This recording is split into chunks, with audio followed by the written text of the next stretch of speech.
പ്രവാസിയായ എൻ്റെ ഭർത്താവിന് കൊടുത്തയക്കാനുള്ള ബീഫും ബോട്ടിയും ഫ്രൈ ചെയ്യുന്ന വീഡിയോ ആണ് ഇന്നത്തെ. നല്ല ഡീപ്പ് ഫ്രൈ ചെയ്തെടുക്കേണ്ടത് കൊണ്ട് തന്നെ വിറകടുപ്പിൽ ഉരുളിയിലാണ് ഇത് തയ്യാറാക്കുന്നത്. ചിലവരിതിലേക്ക് ചെറിയ ഉള്ളിയാണ് എടുക്കാറ്. ഞാനിവിടെ സവാള തന്നെയാണ് എടുത്തിരിക്കുന്നത്. സവാള നല്ല ബ്രൗൺ നിറമായിട്ട് വരുമ്പോൾ നമുക്കതിലേക്ക് ഇഞ്ചിയും വെളുത്തുള്ളിയും പച്ചമുളകും പേസ്റ്റ് ചേർത്ത് കൊടുത്തിട്ട് നന്നായി വഴറ്റിയെടുക്കണം. നന്നായി വാടിയ ശേഷം നമുക്കതിലേക്ക് മസാലപ്പൊടികൾ കൂടി ചേർത്ത് കൊടുക്കാം. ഇതിലേക്ക് നമ്മൾ തക്കാളി ചേർക്കില്ല. തക്കാളി ചേർത്താൽ പെട്ടെന്ന് കേടുവരുള്ളൂ, അധിക സമയം ഇരിക്കില്ല.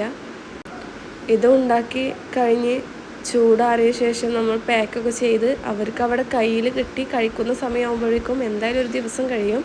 അപ്പോൾ അത്രയും സമയം ഇരിക്കണമെങ്കിൽ നമുക്ക് നന്നായി വരട്ടിയെടുക്കേണ്ടതുണ്ട്. ഈ മസാല ഒന്ന് സോഫ്റ്റ് ആവാൻ ഞാൻ ബീഫ് വേവിച്ച ആ വെള്ളം കുറച്ച് ചേർത്ത് കൊടുത്തിട്ടുണ്ട്. അതിനുശേഷം നമുക്ക് ഉപ്പും മഞ്ഞളും ചേർത്ത് വേവിച്ച ബീഫും കൂടി ഇട്ടിട്ട് പിന്നെ ഇളക്കി കൊടുക്കാം. ഒപ്പം കുറച്ച് കുരുമുളക് പൊടി കൂടി ചേർക്കണം. എന്നിട്ട് ചെറു തീയിൽ തന്നെ നന്നായി ഡ്രൈ ആക്കിയിട്ടെടുക്കണം. അങ്ങനെ ബീഫിൻ്റെ പണി കഴിഞ്ഞപ്പോൾ പിന്നെ ഞാൻ എടുത്തത് ആ ഉരുളിയിൽ തന്നെ ബോട്ടി കൂടി തയ്യാറാക്കാമെന്ന് വിചാരിച്ച്. അപ്പോൾ അതിന് ആദ്യമായിട്ട് തന്നെ ഇതിലേക്ക് കറിവേപ്പിലയും ഇഞ്ചി വെളുത്തുള്ളിയും പച്ചമുളക് ചതച്ചതൊക്കെ കൂടി ചേർത്തിട്ട് നന്നായി മിക്സ് ചെയ്തെടുത്തതിന് ശേഷമാണ് സവാള ഇട്ട് കൊടുത്തത്. രണ്ടിലേക്കും സെയിം മസാല തന്നെയാണ്, പക്ഷെ ബോട്ടിയിലേക്ക് നമ്മൾ അധികം സവാള ചേർക്കത്തില്ല. പിന്നെ എനിക്ക് നിങ്ങളോടൊരു റിക്വസ്റ്റ് ഉണ്ട്.